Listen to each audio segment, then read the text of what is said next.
Parents et amis, avec Gilles Parent.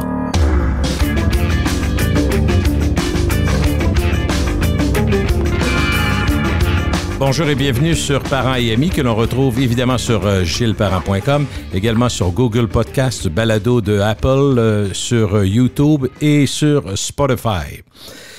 La crise sanitaire, on n'a pas fini d'en parler. Elle aura secoué des certitudes, fragilisé des structures, limité des libertés, mais aussi a mis en lumière des forces et des faiblesses, en plus d'interpeller des consciences.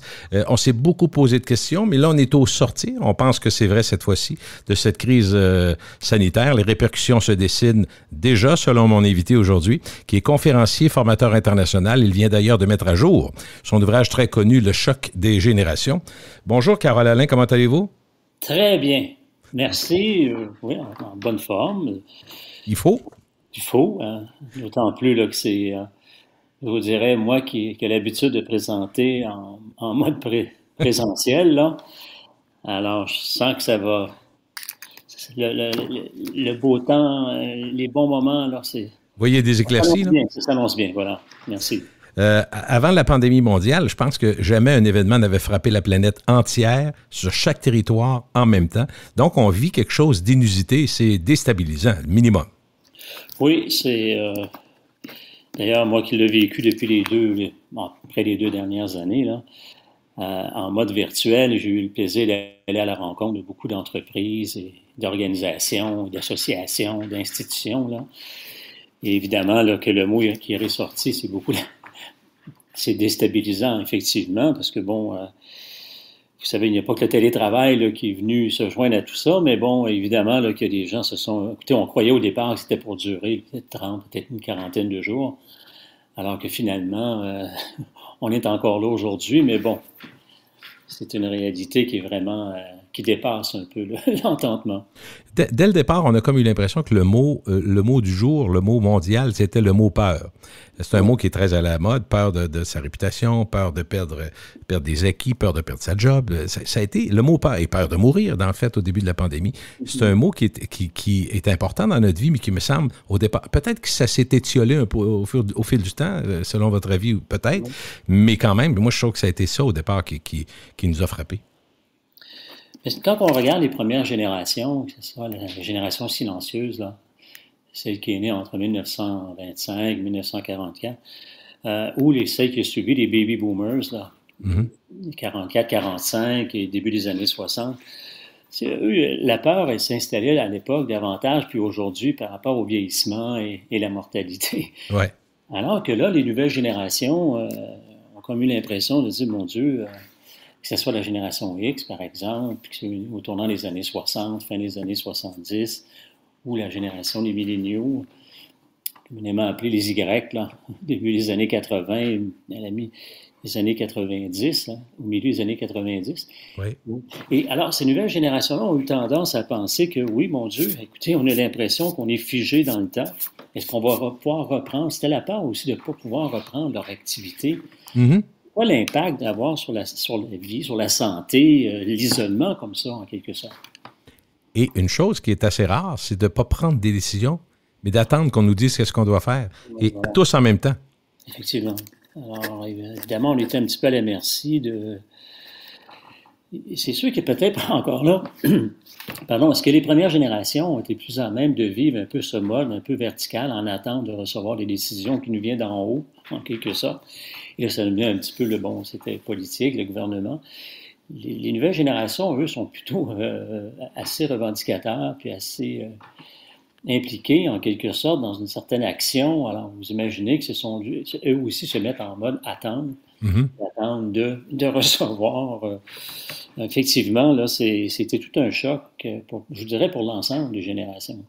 Oui, effectivement. Dites-moi, la crise de la COVID-19, de toute évidence, a ébranlé tout le monde. Mais est-ce que vous avez vu, au total, quand on fait un mini-bilan ou un bilan complet après 2 ans, est-ce que vous avez vu plus de positifs que de négatifs dans la réaction des citoyens, la façon de faire, la façon d'être et de réagir du monde? Mais moi, c'est sûr qu'en conférence, j'ai beaucoup amené le volet de la COVID-19, la situation pandémique là, de manière positive. Parce que, écoutez, chaque crise amène aussi son lot là, de positivisme, on peut le dire comme ça. Ne serait-ce que de voir les achats locaux d'un côté, la sensibilité qu'on a eue auprès des personnes âgées. Au Québec, on était un petit peu sur le choc là, de ce qui se passait dans les CHSLD. Alors là, on a été vraiment servi à souhait. Alors déjà là, on a eu une réaction. On a eu une réaction également positive par rapport à tout ce qui se passe dans le réseau de la santé, chez les infirmières, par exemple. Était un autre volet qui m'a apparu très, très positif. L'importance d'un jeune homme, une jeune femme qui travaille chez Alimentation Couche-Tard, par exemple, derrière un comptoir, lui donner plus de considération. On a vu qu'un petit peu tout le monde, il fallait avoir plus de considération, plus de reconnaissance à l'égard de l'ensemble des générations. Et la crise, probablement qu'elle a amené aussi ce volet-là. Bon, évidemment, il y en a des gens qui se sont remis à la santé, à l'activité physique, à la cuisine, puis pourquoi pas certains de stationnaire avec ça. Il fallait s'occuper. Il fallait s'occuper, là. Mais moi, c'est plutôt comme ça que je l'ai présenté aux auditoires, parce que, bon, évidemment que c'est le volet le plus souvent qui a été ressorti, c'est l'isolement, je vous dirais. De ne pas être en mesure d'être en contact avec les autres. Là. Vous savez, l'humain, c'est un être social, donc vous imaginez au départ, lorsqu'on lui enlève ça, non seulement déstabilisé, mais comment réagir à cela. Et on ne trouvait pas toutes nos réponses non plus par le sport individuel. Donc là, on se retrouvait individuellement à agir un petit peu dans notre coin, quoi. Et une chose qui était frappante, c'est qu'entre amis, on se disait, dans le fond, c'est un peu comme quand on est malade, on dit toujours la même chose. On est-tu bien quand on n'a rien? Mais quand on n'a rien, on ne se rend pas compte à quel point on est bien. Donc, quand on est malade, privé de notre santé, ou à un moment, on ne peut pas sortir, se casser une jambe, n'importe quoi, c'est là qu'on apprécie le temps où on n'a rien de particulier. Mais là, on s'est rendu compte qu'on était privé de nos petits plaisirs, nos petites sorties, nos habitudes. On a été obligé d'ouvrir les yeux sur des acquis qu'on ne voyait pas. Vous parliez des gens qui travaillent dans les épiceries, les dépanneurs, tout ça, des services qui nous sont essentiels, mais qui nous sont acquis, qu'on prend pour acquis. Voilà.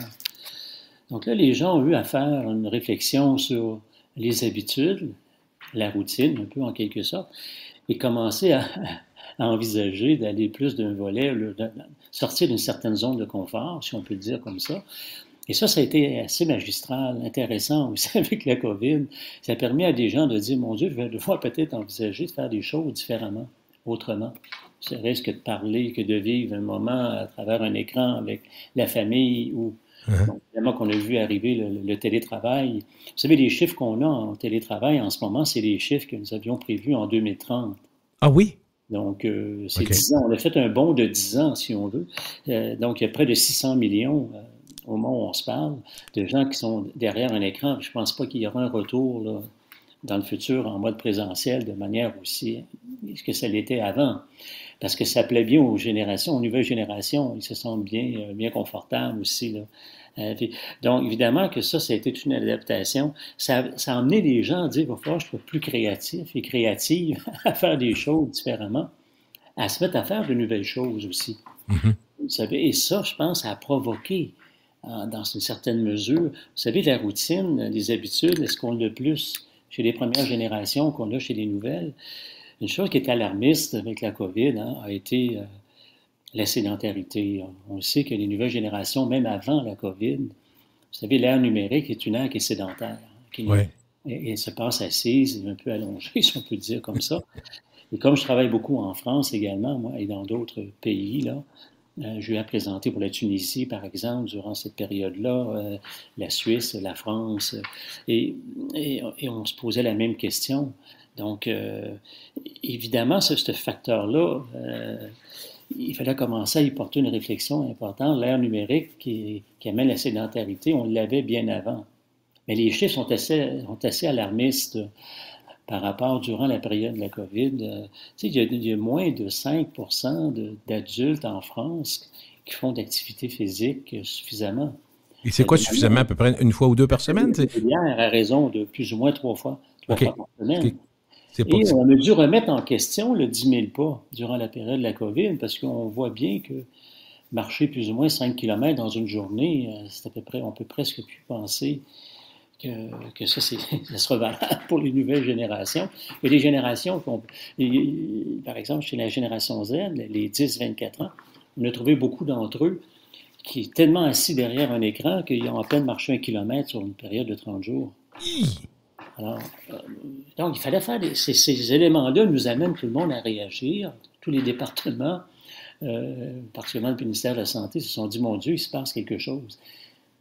Mais est-ce que c'est la COVID aussi qui nous a amené à cette réflexion-là davantage? On l'était avant, mais ça s'est accentué, si on peut dire comme ça. Un peu comme le stress chez les jeunes, on en parle beaucoup, hein, l'anxiété, le stress. Les psychologues disent qu'ils sont débordés, ils sont rendus avec des horaires complètement fous. Oui, effectivement, et on savait qu'autrefois, les maladies venaient des épaules en descendant, si on peut dire.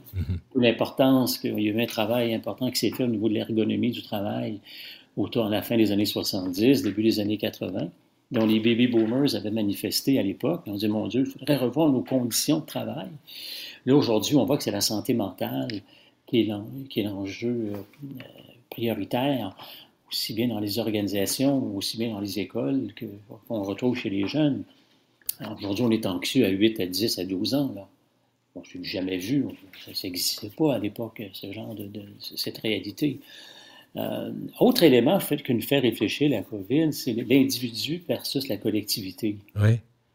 Donc, déjà, avant la COVID, on commençait à questionner que, bon, est-ce que c'est le fait de l'enfant unique dans les familles occidentales? Est-ce que c'est le fait que les quartiers, les gens se déplacent davantage? On connaît moins les gens de proximité dans les communautés.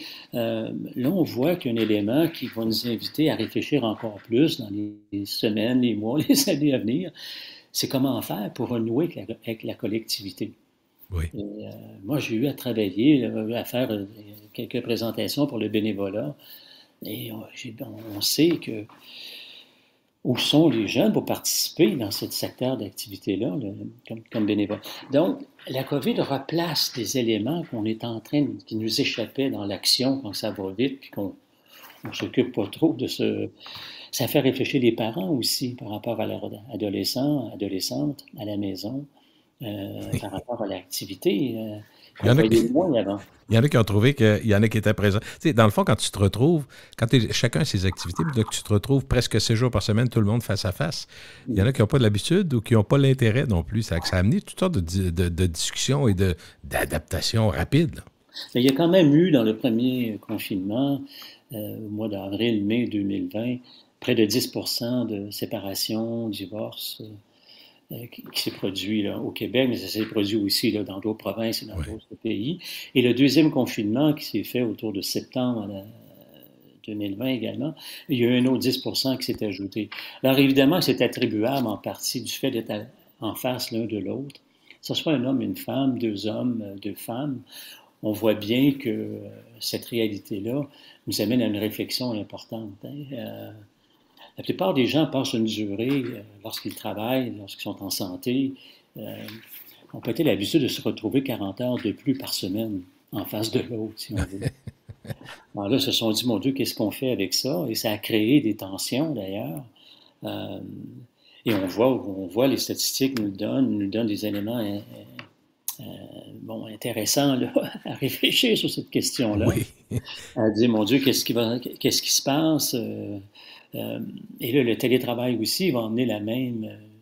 D'où l'importance, les employeurs ont activé la conférence ou la formation sur la conciliation famille ou la conciliation vie personnelle, vie professionnelle, qui est remontée presque en première position, aussi haut que la santé dans les organisations, en société occidentale.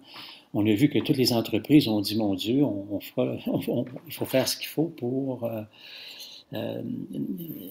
outiller, si on veut, les couples, les familles, sur ce volet-là, la conciliation famille-travail. Et le deuxième qui a suivi a été le bien-être dans toute sa grandeur. Vous savez, avec un B majuscule, là. Oui. Le bien-être au travail, le bien-être au et hors travail. Donc ça, avant, c'était beaucoup plus loin dans la liste. Et là, on voit que le travail, maintenant, une nouvelle génération, ne laissera jamais passer la conciliation, vie personnelle, vie professionnelle.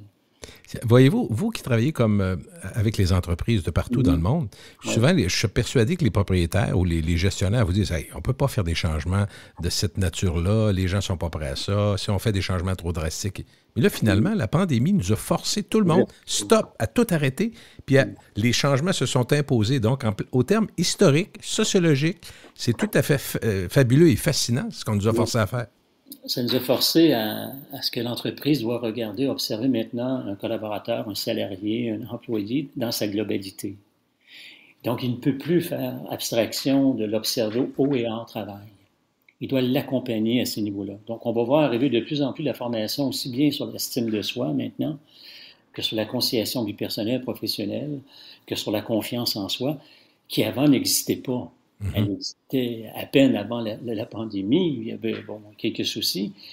Mais là, aujourd'hui, je vois que de plus en plus d'organisations me disent je pense qu'on va faire un rendez-vous à midi, là, on va inviter les gens qui veulent participer. Ils sont de plus en plus nombreux.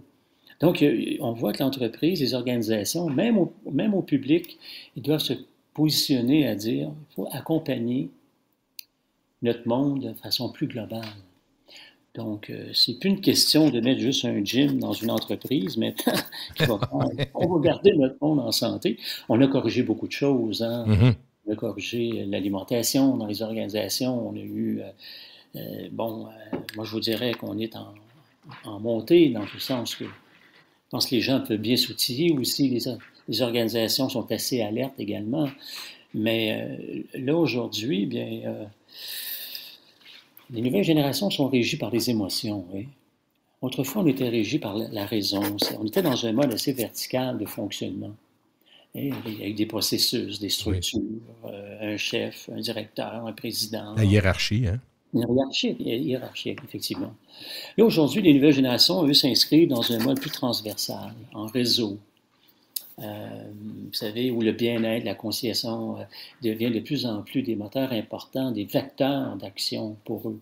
La reconnaissance, du renforcement plus ponctuel. Donc ça, c'est plus transversal, c'est plus horizontal. Mais si on prend... Ce management-là, pour eux, c'est un virage important, un mode directif, un mode collaboratif. Et ça s'est et on dirait aussi que la COVID va permettre, dans une certaine mesure, de faire une réflexion sur ça. Oui, mais le fait que les jeunes générations veulent effectivement concilier la famille, le travail, les loisirs, le bon temps et autres, puis qu'en même temps, les entreprises sont aux prises avec des problèmes de personnel, de recrutement. Donc, ça veut dire que la rétention, ça devient une des variables les plus importantes. Ça devient difficile pour les entreprises. La fidélité n'est pas là chez les employés. Moi, j'ai eu un père, mettons, qui a fait 40 ans chez Bell, puis quand tu es fini, il a pris sa retraite. On a vu ça dans les générations passées. Mais aujourd'hui, 5, 6, 7, 8 employeurs dans une vie, ce ne sera pas rare, là. Non, là, on rentre dans l'ère du 17-5-15, qui est 17 emplois, 5 carrières et 15 résidences dans les années à venir. C'est même quantifié, c'est scientifique. Oui, j'adore. Mais j'y crois. J'y crois, M. Alain. Ça va se produire, en gros, là, avec les nouvelles générations. Et ce qu'on retrouve particulièrement, ce que vous soulignez, c'est le phénomène du long-termisme. Ce qui était long hier est court aujourd'hui.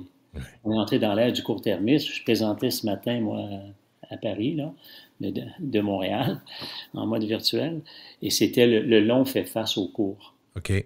Voyez-vous? Alors, avant, tout était long. 40 ans, on restait au même endroit pendant 30 ans. Tout était long, alors qu'aujourd'hui, on fait face à ce qui est court. Un comptable, aujourd'hui, donne 3 ans. C'est pas une profession qu'on veut faire. Elle n'est pas dans la liste maintenant des professions où on va faire ça pendant 20 ans. Même un enseignant, une enseignante, est-ce que la durée va être de 5 ans, de 7 ans, de 10 ans? Elle risque d'être assez courte, comme la grande majorité des professions maintenant.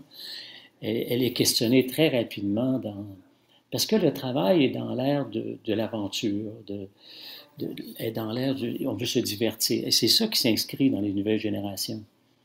On est dans l'ère de la facilité, on veut quelque chose de plus liquide. La société liquide d'un auteur britannique, là, polonais, Bowman, qui disait « La société solide, plus linéaire, fait face à la société liquide, qui glisse, quoi. » Puis bon, aujourd'hui, oui, mais demain peut-être pas, quoi. Donc ça, c'est intéressant en même temps. Parce que ça amène le monde occidental à se questionner, à savoir, oui, on fait une carrière, mais on y restera pas nécessairement pendant 30 ans, pendant 40 ans. Donc, les carrières vont être beaucoup plus courtes que ce qu'ont connu les premières générations. Et ce qui est frappant, c'est que si les jeunes générations savent que de toute façon, il y a tellement de possibilités d'emploi, bien, ils ne tarderont pas à se lasser si jamais ils le sont, s'ils sont là. Oui, mais là, on a un problème qui est d'ailleurs, qui est un des volets que j'étudie là, en sociologie à l'UQAM, c'est la persévérance. Voyez-vous, c'est que les nouvelles générations ne sont pas habitées par le corps. C'est-à-dire, c'est des générations qu'on a redonné beaucoup de permissivité, la grande majorité des parents, et beaucoup de facilité, dans une certaine mesure, c'est-à-dire on va aller te reconduire, je pense que c'est glissant à l'extérieur, on prépare pour prendre de risques. On va parler au chauffeur d'autobus là, pour s'assurer que tout se passe bien dans l'autobus. On va rencontrer ton enseignante. Beaucoup les nouvelles générations ont vécu à travers ce genre de discours. Et ça amène son lot de conséquences. Donc, un jeune aujourd'hui dit à son employeur, excuse-moi, moi, il me faut plus de facilité que ce qu'ont connu mes parents et les générations qui nous ont précédés. Là. Écoutez, moi, j'ai même des jeunes qui demandent à un employeur de lui trouver un appartement. Là. Pourquoi pas? J'en ai même, là, je serai à Amos, là, moi, bientôt. Là. Oui. Bon. Puis il me dit, M. Alain, on prévoit même s'il faut des voitures de disponibilité maintenant ou des appartements de proximité. Ben, j'ai dit oui, c'est sûr, sinon vous n'attirez jamais Vaudreuil à Amos autrement. Donc, moi, là, je suis c'est à tous les jours là, que je suis interpellé à faire vite, là, pour Rivière-du-Loup, Amos, Sept-Îles, puis Rouyn-Noranda, puis l'Outaouais, et les grands centres également. Montréal ne récupérons pas les 45 000 citoyens qui ont quitté Montréal durant la pandémie, qui sont majoritairement la génération Y, là, les 25-40 ans. Ils ne reviendront pas à Montréal pour des raisons. Là, ils se sont installés à Saint-Jean-sur-Richelieu ou dans d'autres régions de proximité, dans le but de répondre à un besoin qui est le leur, qui est le télétravail. Est-ce que je comprends qu'il y avait tout ce mouvement-là qui était enclenché et que la pandémie aurait été un catalyseur de ce que j'entends que vous me dites? Il a rendu service, a accentué, oui, si on veut, parce qu'il y a des éléments qui ont été mis en place. On a arrêté ça, on a arrêté le processus scolaire, on les a emmenés en mode virtuel. Ça a permis de plaire à certains d'entre eux, moins à d'autres, mais quand même. Ils ont manifesté le côté asocial ou l'isolement. Il reste que ça a répondu à plusieurs. Je suis déjà statique au départ, je suis déjà sédentaire et je n'ai pas besoin de sortir. Alors, vous imaginez le choc. Et il y a eu une vague énorme de gens qui ont quitté. Il y a 1 million de personnes qui ont quitté Paris pour les régions. Pour les régions. Alors, vous imaginez, nous, Montréal, on a perdu 45 000 citoyens. Beaucoup de gens sont partis à Mont-Tremblant, se sont déplacés dans... Il y a des retraités ou retraités qui avaient été prévus dans 2 ans, qui ont décidé de quitter maintenant. À combien vous voyez, excusez-moi, M. Alain, à combien vous voyez la proportion de gens qui le font parce qu'ils désiraient le faire, parce que là, il y a une opportunité circonstancielle, mais aussi parce que la technologie le permet. On accepte de travailler en télétravail. Donc, je peux faire ça au chalet, je peux faire ça à la ferme, si j'ai un bon système Wi-Fi. Donc, j'essaie de voir, est-ce que la motivation liée à la COVID est plus importante que la possibilité technologique qui est beaucoup plus simple aujourd'hui? C'est multifactoriel. Vous avez le facteur numérique, technologique, qui va venir aider à prendre sa décision. Mm-hmm. Et vous avez la situation actuelle de dire, mon Dieu, il y a un choc, j'ai une pression qui est vécue sur moi qui me rend très inconfortable dans la situation. Alors, je vais préférer vendre ma maison de ville ou mon appartement puis quitter pour vivre en campagne, par exemple. Les chiffres varient à peu près entre 10 et 20, 30 % selon les régions, qu'il y a eu en termes de déplacement. Okay. Donc, c'est quand même assez considérable. Quand vous avez perdu 1 million de personnes à Paris qui ont quitté en campagne, c'est énorme pour eux. C'est un chiffre quand même, et c'est peut-être probablement, au moment où on se parle, le chiffre est encore plus élevé. Donc, ça dépasse la situation climatique. Elle aussi est dans le c'est un autre facteur qui va venir s'ajouter. Mm-hmm. Mais vous imaginez, avant, on voulait dire, tiens, je vais partir parce que j'ai 65 ans, 68 ans, je vais aller vivre en campagne. Mais là, tout le monde est bousculé en se disant non, non, non, là, il y a plus de facteurs que ça qui fait que je vais vivre un autre style de vie. Et en même temps, on remet en question le travail sur sa forme. On la remettait déjà, mais là, on la remet davantage, au sens que c'est plus avec la rémunération qu'on mobilise des gens maintenant. Ce ne sera pas suffisant, voyez-vous. Avant, on se disait, j'ai une stabilité, j'ai un travail, j'ai des conditions, j'ai des avantages sociaux, j'ai une retraite. Aujourd'hui, ce n'est pas un catalyseur suffisant pour dire que moi, un jeune homme, une jeune femme de 28 ans, je vais rester au sein d'une société, d'une entreprise. J'ai plus le choix maintenant d'accompagner des municipalités lorsqu'on m'en donne la chance avec les chambres de commerce pour leur dire le marketing territorial d'une ville est fondamental maintenant. Je dis aux entreprises, n'embauchez personne tant que vous n'avez pas rencontré le maire, la mairesse ou les conseillers municipaux pour faire valoir qu'il faut que ça soit attractif, une ville, pour attirer un jeune homme ou une jeune femme de 25 ans. Et là, écoutez, j'ai rempli des salles, là. Il y en avait du monde à la chambre de commerce, là. Il m'a dit, monsieur Alain, qu'est-ce que vous racontez? Ben, je veux bien aller à Rivière-du-Loup, moi, puis que vous vous déplacez au lac Mégantic, où on recherche d'augmenter la population de 2025 citoyens pour 2025. Mais il va falloir s'y prendre autrement. Parce que la chance que vous avez, les nouvelles générations, c'est qu'ils sont mobiles. Il faut profiter de l'occasion. Les jeunes ont cette capacité de dire, moi, mes parents ont divorcé 2 fois, M. Alain, j'ai changé d'endroit avant l'âge de 16 ans 3 fois, et j'ai eu 6 professeurs au primaire. Alors, posez-vous pas la question de savoir si je suis mobile. Je l'ai dans l'ADN. Alors, vous imaginez? Les générations baby-boomers n'ont jamais connu ça.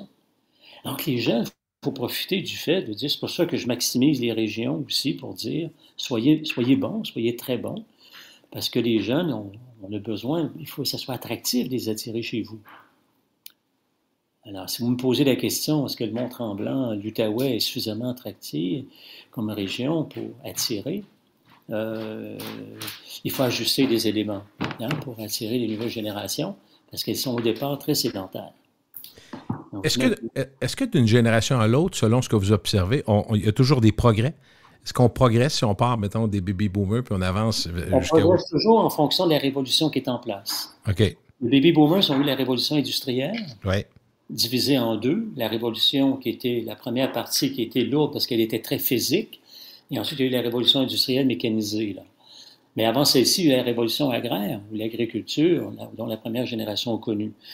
Donc, la progression se fait en fonction des révolutions qui sont mises en place. À l'époque, Duplessis et les 30 glorieuses de 1943-73 ont aussi dit, bon, il faudrait peut-être envisager que les baby-boomers, qu'on trouve des solutions à être propriétaires, etc., puis d'avoir un meilleur pouvoir économique. Mais là, aujourd'hui, les jeunes, eux, leur révolution, et on peut l'appeler ainsi, c'est la révolution numérique. Mais la vilaine, c'est qu'elle est assise. Et elle me fatigue beaucoup, si vous me permettez l'expression, parce que les révolutions, autrefois, on était debout pour la vivre. On était dans l'action. Aujourd'hui, un jeune, il peut passer une semaine complète à la maison. Et quand ils terminent l'école en présentiel, beaucoup d'entre eux se retournent à la maison. Pour jouer? À la maison, pour jouer derrière un écran. Oui.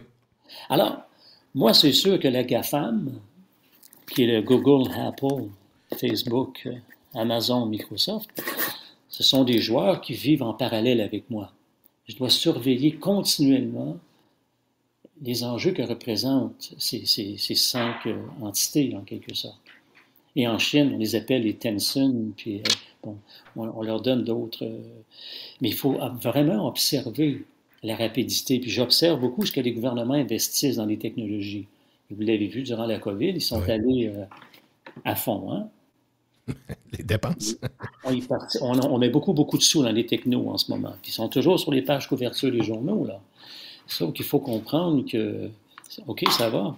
Oui, des robots dans la restauration, éventuellement, peut-être. Mais attendez, là, le jeune, pendant ce temps-là, on fait quoi? L'autre élément que la COVID nous a fait réfléchir, c'est l'immigration, l'inclusion. Oui. Et si on est bien attentif à ces deux volets, on risque peut-être de sauver de sauver le Canada, quoi. De nous permettre de sortir la tête hors de l'eau. On ne peut plus vivre sans l'Afrique maintenant. On ne peut plus vivre sans les talents qui nous viennent de la Chine, par exemple, ou de l'Australie, ou de la France, ou des pays émergents. D'une part, ici au Québec, on n'a pas de manuel qui veut travailler. Il y a très peu de jeunes. Vous savez, je fais beaucoup les secteurs de la construction, métallurgie, les mines. Oui. Bon. Puis eux me disent, Monsieur Alain, où on trouve un joueur en construction aujourd'hui? Alors, j'ai pas le choix de faire des affiliations avec le Québec et le Mexique. Oui. Au moins leur proposer, parce que les Mexicains, ils ont construit non seulement une bonne partie des États-Unis, mais ce sont des joueurs très forts dans ce secteur-là.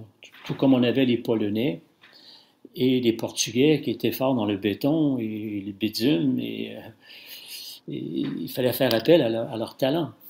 Alors, donc, je sais que la grande majorité des jeunes ici n'ont pas cogné un clou avec un marteau.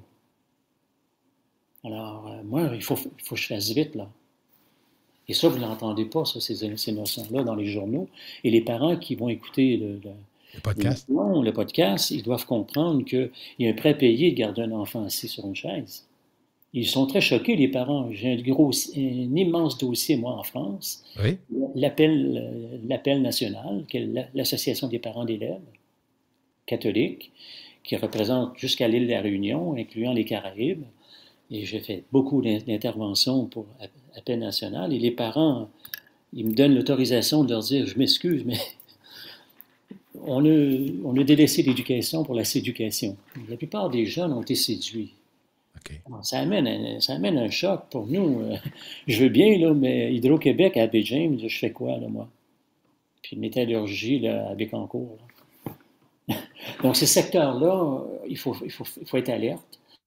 C'est des secteurs manuels, alors qu'autrefois, on avait une fierté de faire ce que nos parents faisaient comme travail.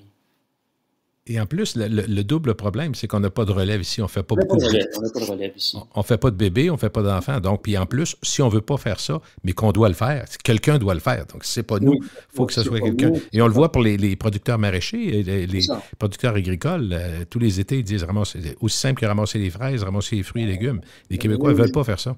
Oui, eux, ils me connaissent bien. Oui, ils doivent vous connaître, oui. Au Québec. Puis je leur dis, ils avaient été maladroits au tout début, puis ils le savent. À l'époque, on faisait venir l'Amérique du Sud chez nous en disant, bon, on va lui payer le transport et la nourriture. C'est ça qui s'est produit au début. Mais regardez aujourd'hui, qu'est-ce que nous dit l'agriculteur qui nous vient de l'immigration, les personnes que nous avons tant besoin. C'est que moi, j'ai un rêve, c'est que ma famille vienne vivre au Québec. Voyez-vous, là? Oui. Là où on part, on se déplace par transport, on arrive ici, puis merci, on mange. Et là, non, on veut être rémunéré, puis nous donner cette chance, cet espoir que nos enfants, notre famille, peuvent revenir ici. Et d'avoir un gîte, un appartement confortable et convenable. Donc, si c'est ça l'agriculture, bien l'agriculture ne s'en sort pas. Hein. Elle a énormément besoin de l'immigration. Et quand je suis en France, par exemple, ils ont été maladroits avec l'Afrique, puis il y avait une chance avec l'Afrique, mais c'est les Chinois qui ont dit, tiens, on va en profiter, nous. On va s'en occuper des terres en Afrique. Donc, c'est sûr que tout ce qui nous vient du corps, en quelque sorte, et je le dis partout où je vais, là, M. Parent, partout où je vais dans le monde, et j'ai rarement de la résistance, hein. Que ce soit le MEDEF, hein, qui est la grande organisation en France, des mouvements des entreprises, là, me disent la même chose. Ils me disent, M. Alain, écoutez, on a la même préoccupation. Quand je suis en Suisse, c'est la même réalité, que ce soit de Genève jusqu'à Zurich. Donc, il y a eu quelque chose qui s'est passé au tournant des années 80 qu'il fallait être alerte. Il fallait laisser les enfants jouer dehors. Il fallait laisser ces jeunes-là se débrouiller avec leur corps. Il fallait qu'ils apprennent à grimper, à pousser une brouette, à travailler. À tomber, merci. Mais on n'a pas permis ça, Gilles. On ne l'a pas permis. Et on le paye aujourd'hui de manière... Alors, ça nous frappe de plein fouet. Et moi, à ma façon, quand j'en ai la chance d'aller dans les cégeps, dans les collèges ou les écoles secondaires, je vais présenter le 14 mars prochain à Vannes, une région près près de la mer, près de l'Angleterre et la France. C'est en France, mais je vais rencontrer l'après-midi 500 étudiants de 15-17 ans. Alors, croyez-moi, je suis très attendu parce que je vais les prendre en leur faisant un gros câlin, en leur demandant, écoutez, je ne peux pas tous vous embaucher, vous autres, là, pour devenir ingénieur. Là. Hein? Bon. Et le soir, je fais des parents. Donc, là, en ce moment, il y a des pays qui vont plus vite que d'autres. Puis, j'essaie de demander aux parents, les futurs parents, dont les Y, qui sont les parents des alphas, d'être plus vigilants sur la notion de la séducation, puis de ramener l'éducation dans son sens propre, où il y a la rigueur, il y a l'effort, il y a la persévérance, il y a le sacrifice. Je veux un retour de ces valeurs-là dans l'éducation de ces jeunes. Est-ce que ça part, tout ça, pour que ça réussisse, pour que ça s'imprègne, puis que ça perdure, ça part par la famille, après ça, l'éducation? Ça part par la famille, puis ça part du respect de la mère qui a permis d'avancer dans toute l'histoire, dans ce qu'on vit aujourd'hui. S'il y a quelque chose qui a bien monté vers le haut, c'est la participation de la femme dans le travail à tous les niveaux. Mais il faut ramener le père, qui est malheureusement aujourd'hui remplacé par des pères, P-A-I-R-S. Et ça, on va le payer très cher. Il y a très peu de pères qui peuvent prendre sa place, même si on peut... est-ce que c'est trop rigide? Est-ce que c'est... On a besoin de cette participation, que ce soit dans un couple qui est en couple ou que ce soit séparé, car le jeune a besoin de se retrouver dans ces deux langages, en quelque sorte. Et voyez-vous, M. Alain, mon frère me disait, puis c'était simple, mais en même temps, le mettre en pratique, c'était plus difficile. Mais il dit, moi, je pense encore, comme mon père me disait, que élever des enfants, ça ne se fait pas avec des oui, mais beaucoup plus avec des non. Ah oui. Tu sais, c'est une phrase simple, vous l'avez déjà entendue, vous l'avez probablement déjà dite, mais en même temps, c'est tellement lourd de répercussions. C'est tellement facile de dire oui, laisser un petit 20$, fermer les yeux. C'est un engagement là, de faire il y a une explication qu'on pourrait dire sociologique à la situation. Vous savez, la génération Z, les 10-24 ans, la grande majorité d'entre eux relèvent de la génération X, qui sont les 41-42 ans, 59-60 ans, si on veut. Donc, cette génération-là a eu des enfants qui ont connu une crise économique importante en 2001.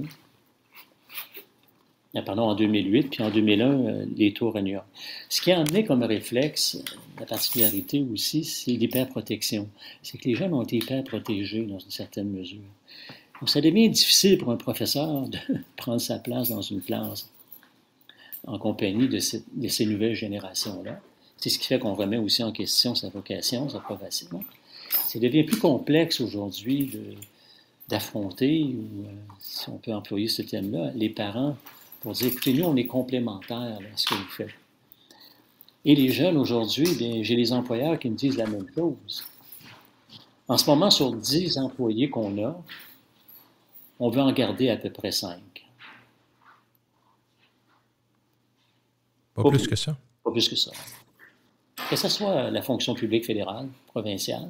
J'ai été avec le service correctionnel de 2 semaines. Ils m'ont dit, M. Alain, on les garde parce qu'on n'est pas capable de trouver personne ici. C'est pas drôle, hein? Parce qu'ils n'ont pas loin un téléphone cellulaire, ils n'ont pas loin un portable. Vous imaginez comment on n'a pas de possibilité de candidature pendant toute la durée du travail. Alors, on a une côte à monter, là. Et les fonctionnaires me disaient sensiblement la même chose.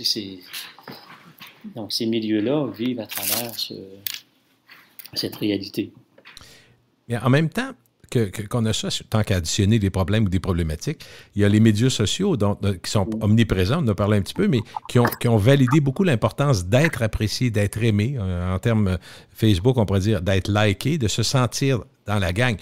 Remarquez que vous me direz probablement avec raison, moi je suis 61 ans, donc je suis au sortir de la génération des baby boomers, mais être dans la gang, faire partie de la gang quand tu as 14, 15, 16 ans, c'est l'objectif. On est d'accord que ça c'est parfait. Par contre, l'estime de soi a comme été bousculée par la lourdeur du regard des autres sur sa personne. On est comparé, on est regardé, on n'est pas assez liké. Ah, ben elle n'a pas liké, mais je savais que c'était... Fait que finalement, le jugement, dans le fond, c'est est-ce qu'on est bon? C'est pas si important. Est-ce qu'on paraît bon? Ah, ça c'est bon. Ouais. Voyez-vous comment, au plan social, ça devient intéressant?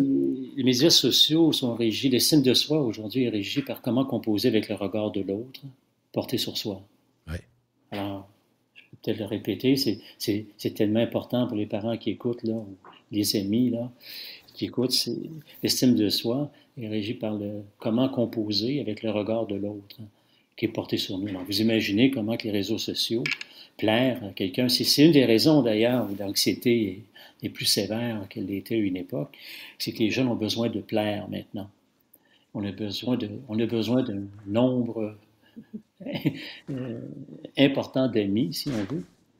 Et le fait de pouvoir composer à travers ce regard continuel, plus complexe parfois chez la fille que chez le garçon, mais en même temps, cette attribution-là est lourde au quotidien. C'est ce qui a emmené malheureusement l'harcèlement aussi, qui a emmené différents éléments qui sont faits au tournant des années 90, ça s'est amplifié dans les années 2000. On le voyait, là, les jeunes ont dit, mon Dieu, on a un combat, là, avec les médias sociaux, on est dedans, mais en même temps, à chaque fois qu'on se présente et qu'on ouvre l'écran, que va-t-il m'arriver, en quelque sorte? Et alors, bon à l'école, il y a des gens qui vont réagir sur vous. Moins bon à l'école, donc quelqu'un réagit sur vous. Vous êtes, quel que soit le poids que vous portez sur le corps, il y aura toujours quelqu'un pour réagir. Fait qu'on réagit continuellement.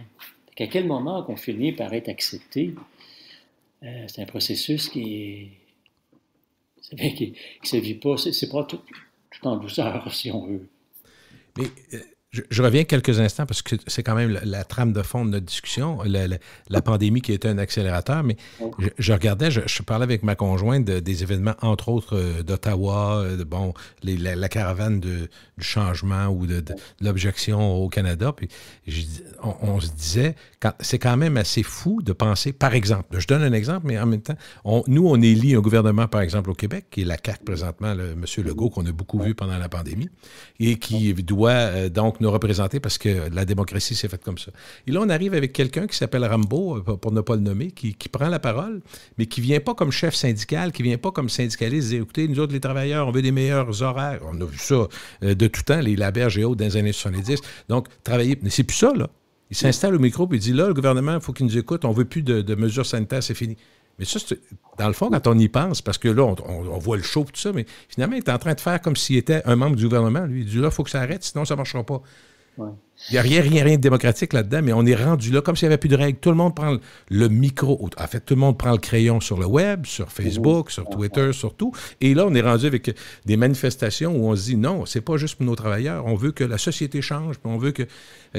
On se dit, là, c'est comme s'il n'y avait plus de règles. Moi, je me dis, je ne sais pas vers où on s'en va avec ça. Je me questionne beaucoup. Mais la question est intéressante. Vous savez, on a cru que le 21e siècle aurait été un siècle de spiritualité, de morale, de collectivité, mais c'est pas ça.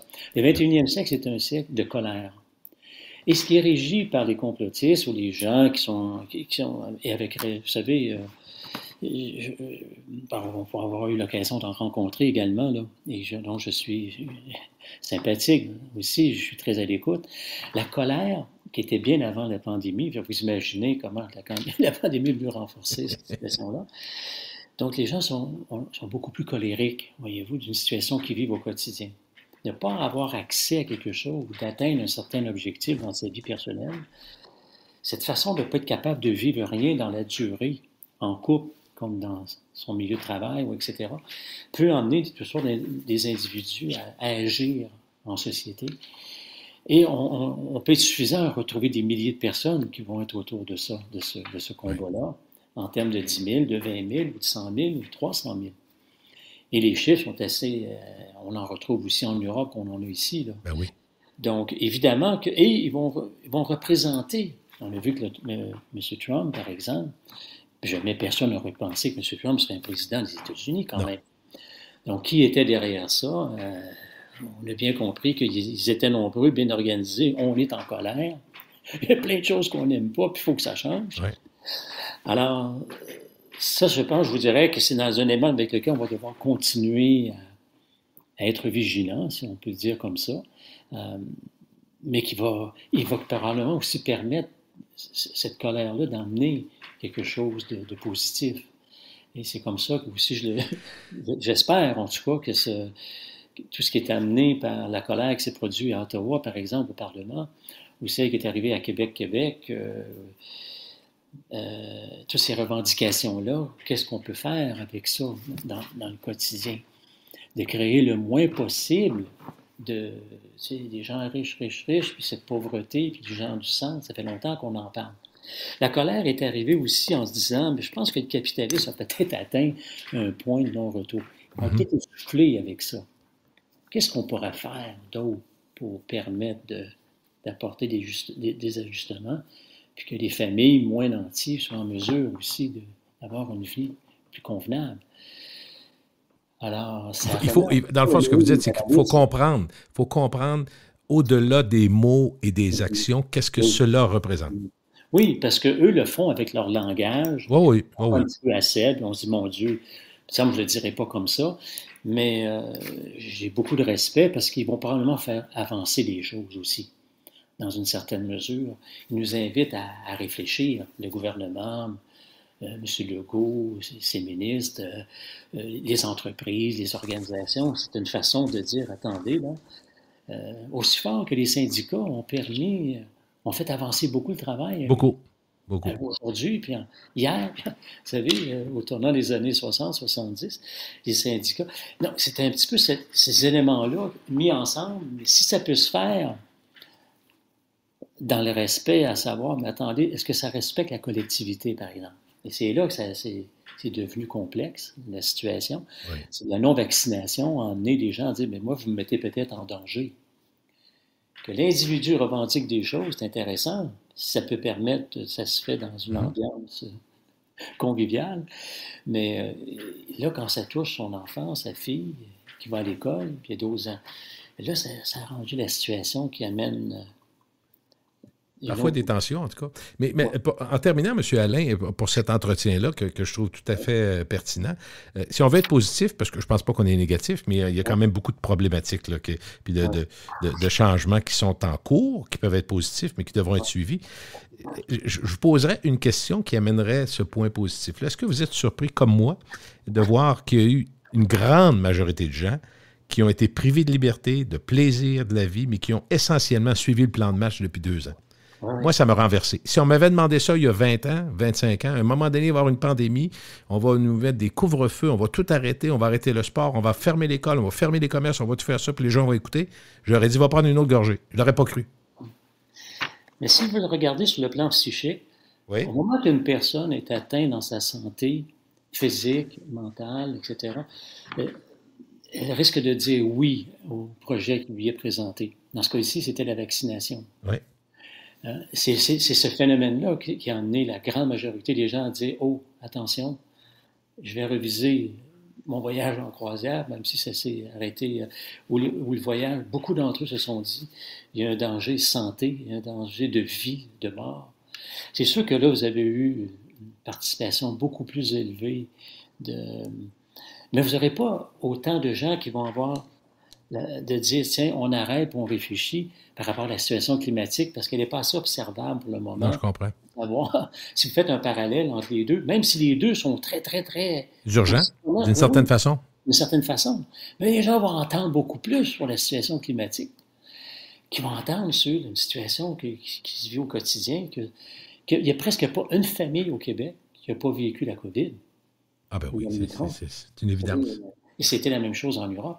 Même chose en Allemagne, dans les pays même, l'Australie, ouais. Et à peu près tout le monde ont été consentants à dire, bon, et c'est parce que c'est sa vie, c'est la mort, c'est ça qui a fait que beaucoup d'entre eux se sont dit, mais aurons-nous la même implication dans ce qu'on dira cette semaine, ou dans 2 semaines, ou dans 5 ans, ou dans 20 ans, la situation climatique?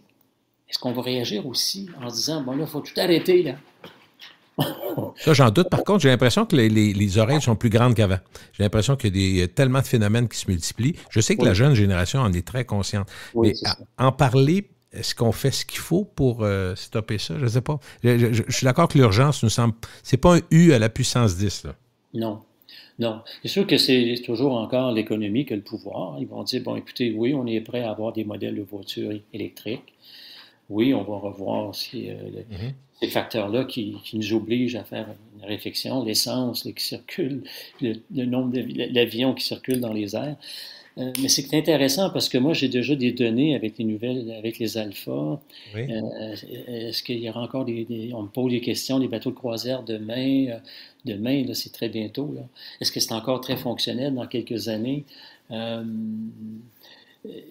Ça va loin. Là. Moi, j'ai même des jeunes qui disent non, moi, les Olympiques en Chine, là, j'ai moins d'intérêt.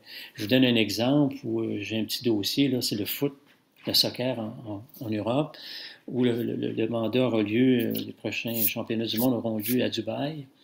Mais ils sont extrêmement surpris de voir comment les jeunes se désintéressent complètement à cause de la situation de l'environnement et de la marchandisation que ça représente. Ça c'est intéressant. Oui. Donc, je sens que les nouvelles générations vont nous emmener ça va être très inspirant. Vont nous forcer peut-être à changer, dans le fond. Oui, ils vont nous forcer à changer. Ce qui n'est pas une mauvaise nouvelle. Je vous remercie beaucoup. Je sais qu'il y a des conférences. Les gens peuvent facilement aller sur votre site. C'est carolealain.ca, je pense. Oui. C'est aussi simple que ça. Merci, M. Alain. Puis bon séjour virtuel ou au présentiel dans les prochains mois, partout à travers le monde. Merci beaucoup. Merci à vous et au plaisir. Merci. Au revoir. C'était donc Carole Alain, conférencier et formateur international, qui, entre autres, a un ouvrage, Le choc des générations, parmi d'autres.